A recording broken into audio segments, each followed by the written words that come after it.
Šesti tradicionalni festival Sound Lovers ove godine biće održan 25. i 26. jula u Staroj kinobašti.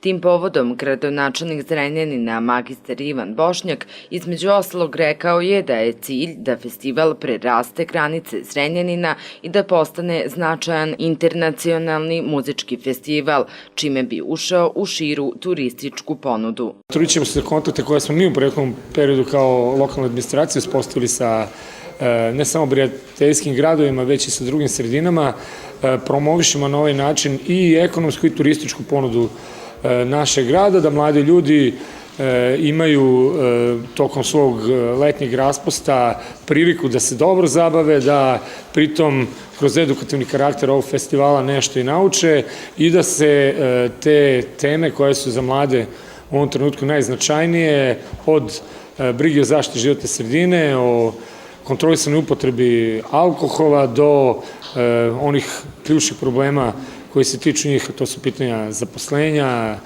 brige o zdravlju, zaštite životinja i svega ostalo, u narednom periodu istaknute kao prioritet. Jedna od novina jeste izrada maskote po kojoj će Sound Lovers biti prepoznatljiv.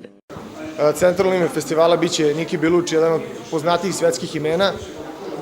Mogu da najavim, ove godine će biti velika internacionalna kampanja gde ćemo targetirati okolne države. Ove godine, pored Niki Belucci, ugovorena su još dva strana DJ-a koje ćemo tokom kampanje objaviti na ugledu na inostrane velike festivale.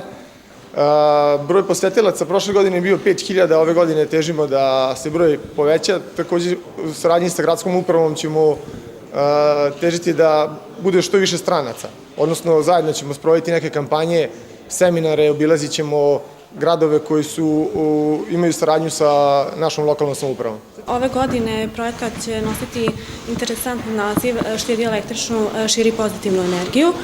Cilj projekta će biti da ukaže na značaj energetske efikasnosti i uštede električne energije kroz niz aktivnosti poput deljenje edukativne brošura iz oblasti energetske efikasnosti, zatim podelu štednih sijalica na festivalskim promocijama širom gradova Srbije. Sound Lovers promo karavan ove godine obići će 9 gradova, 7 u Srbiji i 2 u inostranstvu.